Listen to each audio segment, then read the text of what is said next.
നമസ്കാരം.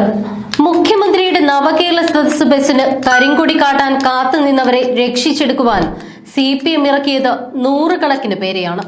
കൊല്ലം വരെ വിരലിൽ എണ്ണാവുന്ന സഖാക്കളുടെ നേതൃത്വത്തിലായിരുന്നു മുഖ്യമന്ത്രി പറഞ്ഞ രക്ഷാപ്രവർത്തനം. എന്നാൽ പത്തനംതിട്ടയിലും കൊല്ലത്തും രക്ഷാപ്രവർത്തകർ അടികിട്ടി ആശുപത്രിയിലായി.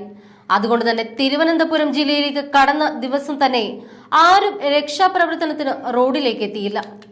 ആറ്റിങ്ങലിൽ പോലീസ് സ്റ്റേഷനിൽ കരുതൽ തടങ്കലിലാക്കിയവരെ ഡിഫിക്കാർ സ്റ്റേഷനിൽ കയറി ആക്രമിച്ചു.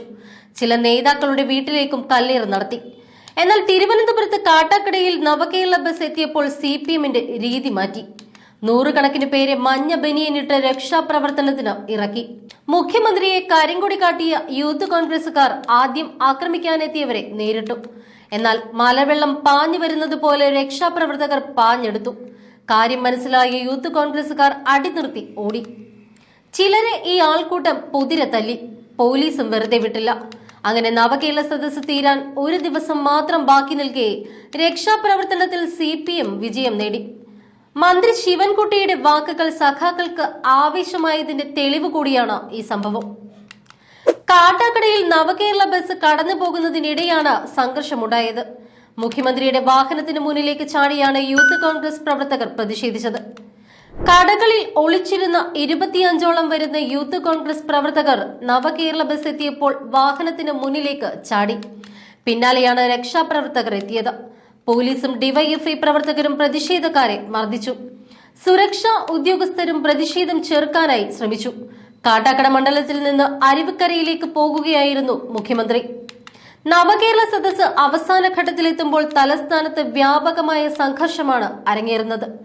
ഇന്നലെ ആറ്റിങ്ങലിൽ നവകേരള സദസ് കടന്നുപോയതിനു ശേഷം തുടർച്ചയായി ആക്രമണങ്ങൾ ഉണ്ടായി. യൂത്ത് കോൺഗ്രസ് പ്രവർത്തകൻ സുഹൈലിന്റെ വീടും വാഹനവും DYFIക്കാർ തകർത്തു. മണിക്കൂറുകൾക്കുള്ളിൽ ആറ്റിങ്ങൽ നഗരസഭാ സ്റ്റാൻഡിംഗ് കമ്മിറ്റി ചെയർമാൻ നജാമിന്റെ വീടും ആക്രമിച്ചു. പോലീസ് സ്റ്റേഷനിൽ കയറി യൂത്ത് കോൺഗ്രസുകാരെ മർദ്ദിച്ച DYFIക്കാർക്കെതിരെ കേസെടുത്തിട്ടുണ്ട്.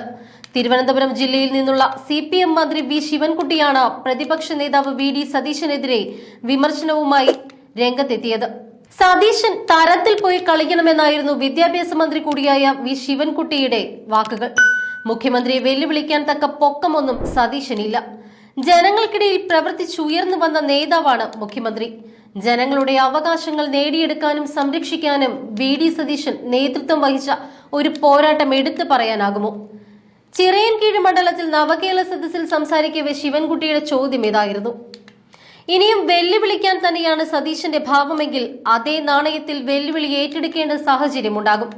കേരളത്തെ കലാപഭൂമിയാക്കാൻ സതീശൻ ഗൂഢാലോചന നടത്തുന്നു. കഴിഞ്ഞ ദിവസം തിരുവനന്തപുരത്ത് കോൺഗ്രസ് ഗുണ്ടകൾ അഴിഞ്ഞാടിയത് സതീശന്റെ ഒത്താശയോടെയാണ്. പൊതുഖജനാവിനുണ്ടായ നഷ്ടങ്ങളുടെ ഉത്തരവാദി സതീശനാണ് എന്നും പറഞ്ഞിരുന്നു. ശിവൻകുട്ടിയുടെ വാക്കുകൾ അന്വർത്ഥമാക്കും വിധമാണ് കാട്ടാക്കടയിലെ രക്ഷാപ്രവർത്തനം.